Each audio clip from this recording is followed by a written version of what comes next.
I was rewatching, like when I was watching Gilbert Miller, I didn't realize how fucking I just didn't remember how violent that second fight was. That was Yeah. such a fucking did that change you at all? What do you mean? Did that as a fighter? Did that just change you a little bit, or like would that fight have changed you more, or like say the Tony Ferguson fight, which was fucking wild as well?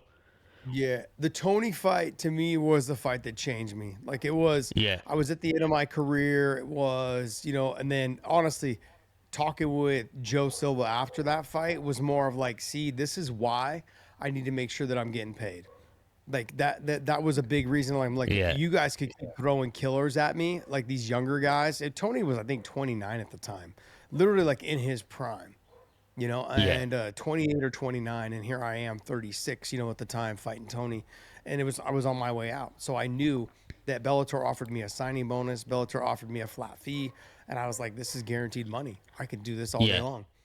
Are And you? that Oh, was sorry. yeah. Continue. Sorry. No, and that was my take on, like, that's why I needed to go. That's why I left to Bellator. UFC, you didn't know what they would do. They could tell you one thing, and once you sign the contract, they could do something completely different. And you sign for less money. I actually signed, it would have been signing for more money, but it was a win. It was a 50-50. It was like Yeah, a bonus, in between. So you got, half your purse to show and the other half. So I could be making half of what I was making or slightly more than what I was making if I didn't win. So, or slightly more if I did win. So it was a very, obviously that's how their contracts work, but I wanted mm. guaranteed money. And then plus the signing bonus itself was more than two of the fights the UFC had offered me. So I got a very big signing bonus with Bellator.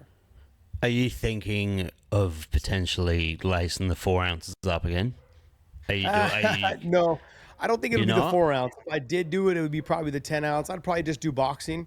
I wouldn't have a problem doing boxing. I think boxing is something you can spend 6 months in, 8 months in, and get a get good training in, and get dialed back in, get the legs back underneath you, and just focus on the boxing aspect of it all. Right now with MMA, lacing up the 4 ounce gloves, there's a lot of wrestling involved, jiu-jitsu involved. Mm, You've got to condition your whole body, your neck. I mean, there's a lot. There's a lot that goes on to become an MMA fighter. Whereas boxing, you can just focus literally on like making sure your legs are in shape with a lot of running, jumping rope, all those things, shoulders and back. You can focus directly on the techniques of boxing. mm. I think it's one of those. I could definitely do a boxing match. What about some 4 ounce boxing? Some Mike Perry dirty boxing. I don't know. I haven't had that conversation with Mike Perry. I know that I've got some connections with that group. Either Who would either you I would go fight? full bare knuckle, or I would go boxing gloves. I probably wouldn't Who do the would you 4 ounce. fight if you I had don't like know. a dream scenario? Who would you try and get back the Gill? Does Gill is he active at all anymore in anything? I'm not sure. I know he's running his gyms. He's got his El Nino training centers in the Bay Area there. I'm not sure if he's still actively trying to fight, or if he is or isn't, whatever it is. I know he's doing some promotional stuff with Scott Coker, where they do Yeah. like some shows in the Bay Area. They focus on the building up the local talent. They're doing a good job of that, definitely. So it's great little Oh, promotion that they're putting Cerrone's fighting, together. isn't he? Cerrone just got booked for a fight, didn't he? No, he did not. No, they're talking about him fighting Andrew Tate. So Oh, in that all kickboxing right. I style. got So clickbaited. Yeah, I seen that today. I must yeah. have got clickbaited. I saw a poster for it. And I was like, oh, Cerrone looks good.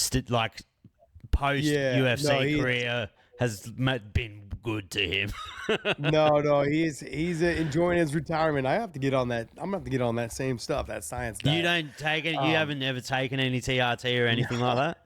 Take a look at No. me. I'm still the same. I haven't changed my whole career. I've been the same weight, same size, everything. I'm Yeah. a little bit heavier now because I'm fat, but that's about it.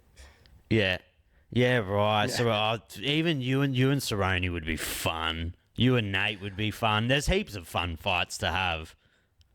That was the fight that I really wanted to have when I went to the UFC, was Cowboy Cerrone, Pettis, and then and obviously whoever had the title at the time, which was Benson. But I always wanted the Pettis and the Cerrone fight. Pettis is somebody that I could see myself fighting. He's doing boxing matches, and he's fought in boxing. He's done some kickboxing. Like, he's done a little bit of everything. So I could see myself getting in there and doing that.